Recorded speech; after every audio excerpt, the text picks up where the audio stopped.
Boom! We are live, ladies and gentlemen, boys and girls. Welcome to the Nolan Hawkeye Anthony YouTube channel. I thank all of you for being here, wherever you may be, and of course, however you may be listening. I know I'm a little behind. The entire season, I've been able to put out the game previews at the very least a full week in advance. I had you guys covered no later than Monday of the previous week before the game. This one, I procrastinated, I will admit. So the game is right around the corner, but I'm still getting this out and I'm still going to have you guys covered for this game preview. And of course, I am referring to Iowa versus Tennessee. This is, of course, a bowl game. And I've discussed in previous videos that, and made comments on Facebook about this, that the bowl season really has changed tremendously. It in a nutshell is a game that counts record wise, but is not a game that every single team sees in the exact same light, as far as importance and desire to win at all costs, so on and so forth. The players are not as stoked on it as they were in the past. A lot of the top players have decided to forgo this. I mean, this really started to happen, I would say, about 5, maybe 6, 7 years ago. And it has become a mainstay, happening more and more as the years have gone on. Now it is in full swing that the top players who are healthy, especially if they're healthy, they decide to forego the bowl game in order to play, or excuse me, in order to get ready for the NFL Combine. And you know what? In some regards, I do understand, because the Combine, especially in football, is such a vital situation or event that can make or break your draft position. I mean, a good combine can literally earn you hundreds of thousands of dollars and improve your draft selection spot multiple rounds. So I do understand it. But it would be nice to see both teams at full strength, competing against one another. But conversely, regardless of whether the best players are truly playing in the game or not playing in the game, it's still Division One talent. So, while it may not be their best team, they're still putting out guys that are the next generation of good football players, and they may not be quite where some of these guys are at heading to the NFL draft, but they're they're in that beginning stage, and they're still good athletes. They're still up and coming football players. So regardless, it'll be a competitive game. For Iowa, this is a tremendous opportunity for Iowa to have an 11-win football season for, I believe, the fourth time in program history. For Tennessee, I think that this is a game that perhaps they are hoping that they can steal. I don't think Tennessee is placing a ton of value on this game one way or the other. Both teams definitely look at this game as a way for them to get extra practices, start developing some of the younger guys on their football team. But looking at this, especially from an Iowa Hawkeye fan perspective, I don't care who sits out, who plays. I want Iowa to win 11 games because it's a tremendous accomplishment, irregardless, and it would be nice. Another element to this that is interesting is this will be Brian Ferentz' last game as an Iowa Hawkeye football coach, and it may be forever. This may be the last game that he coaches at Iowa ever, because, you know, if I were a betting man, which I am not, I would be shocked if Brian is able to coach his way to success in a way that would open up a path for him to return to Iowa in some way, shape, or form. Because let's be honest, folks, there's no way he would come back to Iowa as a positional coach unless he was in dire straits. The only way that he would come back to Iowa is either as a head coach or as OC yet again. And the fans honestly just at this point are not going to have it. So, but this is going to be his last game. Hopefully he can go out with a bang. I am ready, absolutely ready for the Brian Ferentz era to be done. I defended him more than most people did. I tried to be fair and honest and transparent. But I think at this point, the evidence shows and suggests that any success Brian Ferentz had as offensive coordinator, not all, but most success that Brian Ferentz had was due to the assistance of Ken O'Keefe, especially, and partly Greg Davis hanging around the program and helping out Brian Ferentz, young Brian Ferentz. Because if you guys remember, Ken O'Keefe came back to Iowa as a quarterbacks coach in the early years of Brian Ferentz's tenure as OC. Either way, guys, moving right along. Here is the ESPN game preview. ESPN's Football Power Index gives Tennessee a nearly 70% chance to win this game. I'm not surprised by that at all. ESPN's Power Index, I've said it all year. I don't know if this is the SPI or the SPI or the Football Power Index. Regardless, those two systems are not big fans of Iowa Hawkeye football because they place a huge importance on both sides of the football. And while Iowa is one of the best in the country on the defensive side, they are also one of the worst on the offensive side. So they give Tennessee a 70% chance to win this game. Tennessee comes into this game 8-4. Iowa comes into this game 10-3. Deacon Hill comes into this game with 1,096 passing yards, 5 TDs, 6 INTs. Joe Milton will not be the starting quarterback for Tennessee. It will be true freshman Nico. Here, I got to pull up his name actually because his last name is actually kind of hard to say. Nico Iamaleava. That's that. I did my best, guys. I have not heard how his name is pronounced yet. He's out of California, Downey, California. He chose to go play football in the SEC at Tennessee. He's a former 5-star quarterback, the second best player in the country in the class of 2023 with a grade of 100. So it'll be very interesting to see what this kid is made of. Especially, it'll be a great test against a defense like Iowa's, one of the best defenses in the entire country. So I am interested to see how he does in his.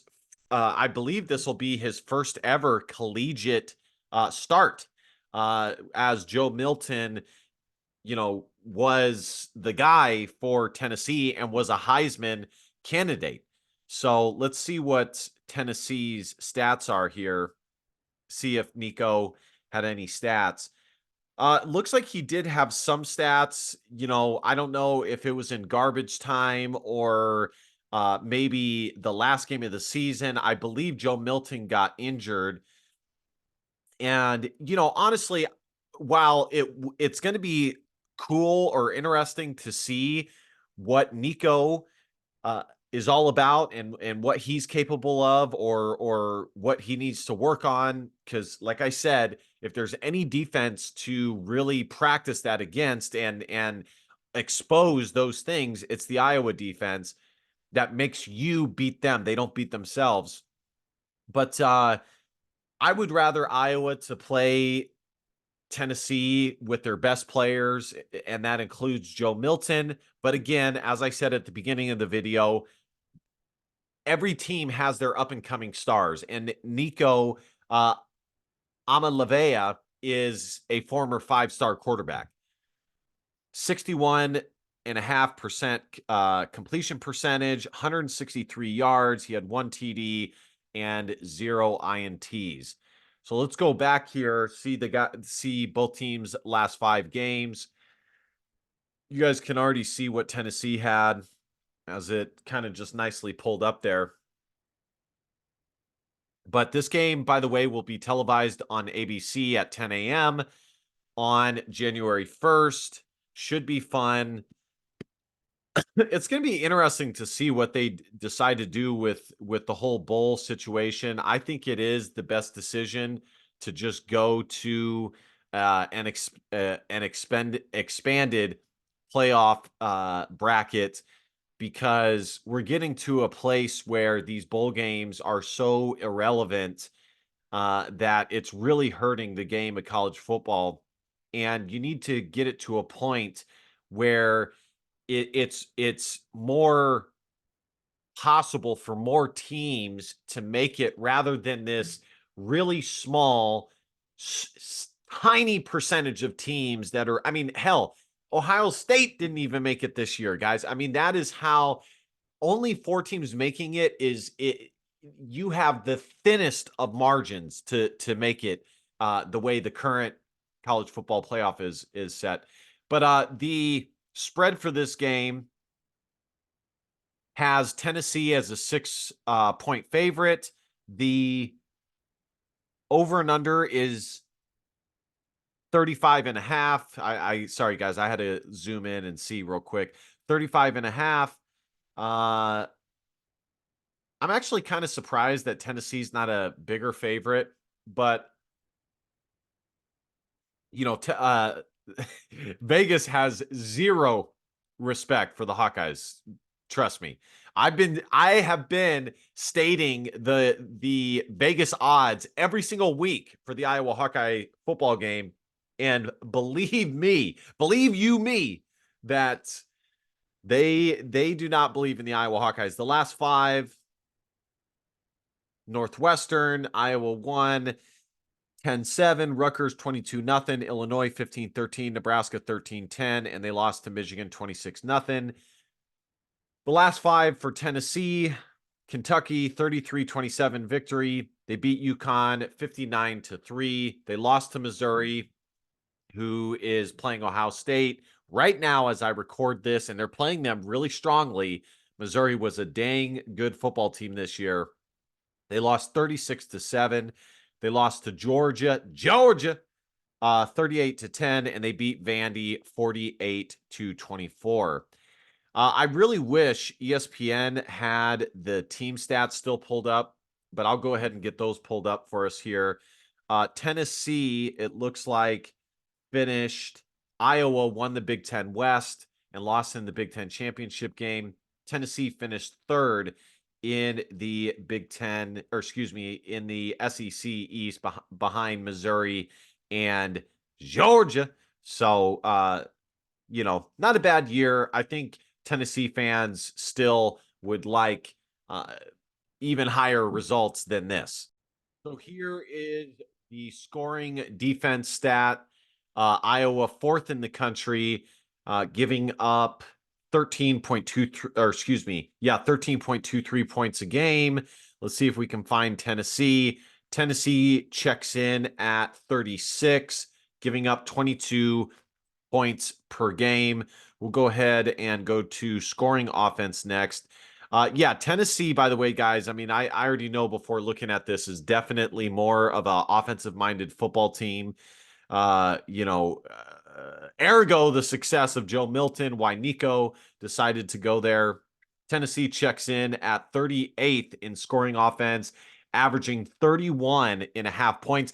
So that'll be another interesting side of things is the matchup of Tennessee's offense versus Iowa's defense. And it's going to come down to which of the lesser units for each team can make more plays. Can Iowa's offense make more plays, or can Tennessee's defense make more plays against Iowa's offense?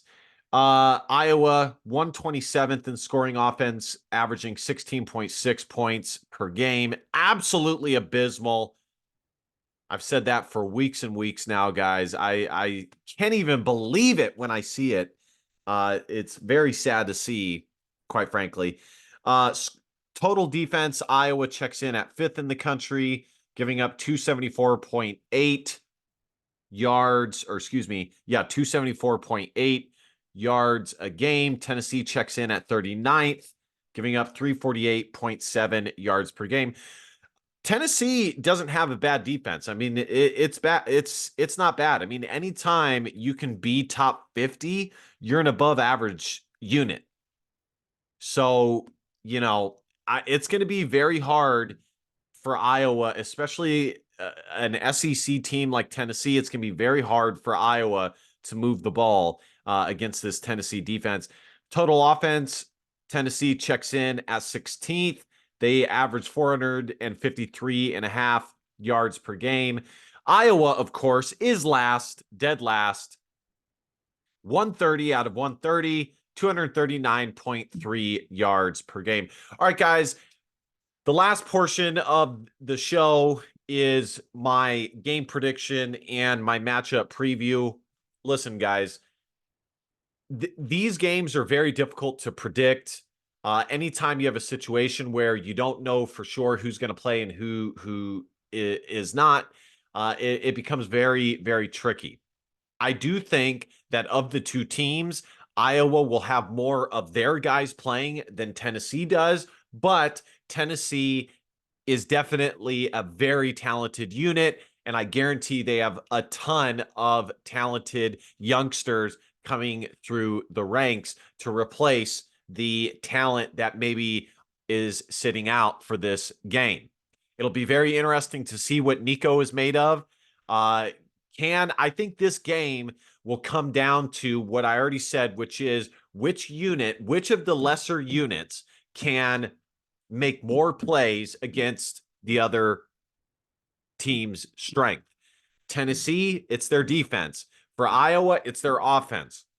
The second thing is, ultimately, if I'm looking at this from the perspective of the Iowa Hawkeyes, can they take advantage of a true freshman quarterback in Nico Iamaleava?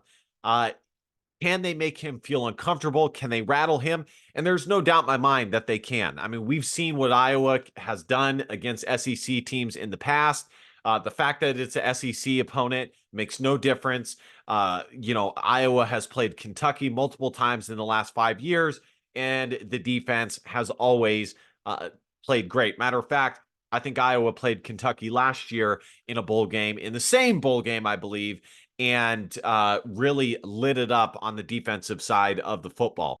Yes, Iowa did play Kentucky last year. Not the same bowl game. It was the Music City Bowl game last year. This year, it is the Citrus Bowl. So I think that's what this game is going to come down to. It's unfortunate Iowa will be without Cooper DeJean, aka Cooper DeJean, in this game.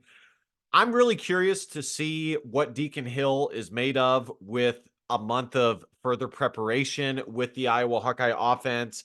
I'm not saying that I'm predicting him to have taken a huge step forward. I'm not saying that, but it'll be interesting to see.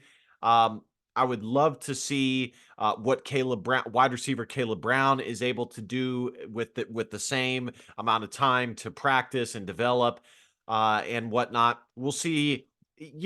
This time of year, guys, really what is interesting is to see who takes the step forward and who doesn't. Now, just, what we see in this game is not always a telltale. I thought Joey Labus, based off of what he did last year, was going to be the coveted Iowa starter. The Iowa coaching staff thought otherwise.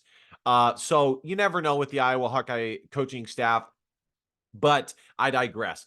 My prediction for this game, I think Iowa will win this game 17-14. I think they're able to make the Tennessee football team very uncomfortable. I think Iowa finds a way in the bowl game to muster over 15 points, but this will not be a high scoring affair. And ultimately, Iowa's defense wins out in this game. The physicality, the toughness, the grit is just too much for Tennessee to overcome. All right, guys, thank you guys so much for watching. Like, comment, share, subscribe. I appreciate all the support this year from you guys. This is the final game of the season. Can you believe that? Can you believe that? I appreciate it. I really do. The channel continues to grow. And, because of that, I've gotten a better camera, and I'm hoping to continue to improve the setup and evolve this channel. So I appreciate everything. If you guys want to donate to the channel, you guys absolutely can. Links are in the description, or you can just send a super chat vis-a-vis the channel. And last but not least, DBAP, don't be a pussy willow on facts or feelings, because your feelings just don't matter. Love you guys. See you guys next time. Go Hawks. Bye-bye.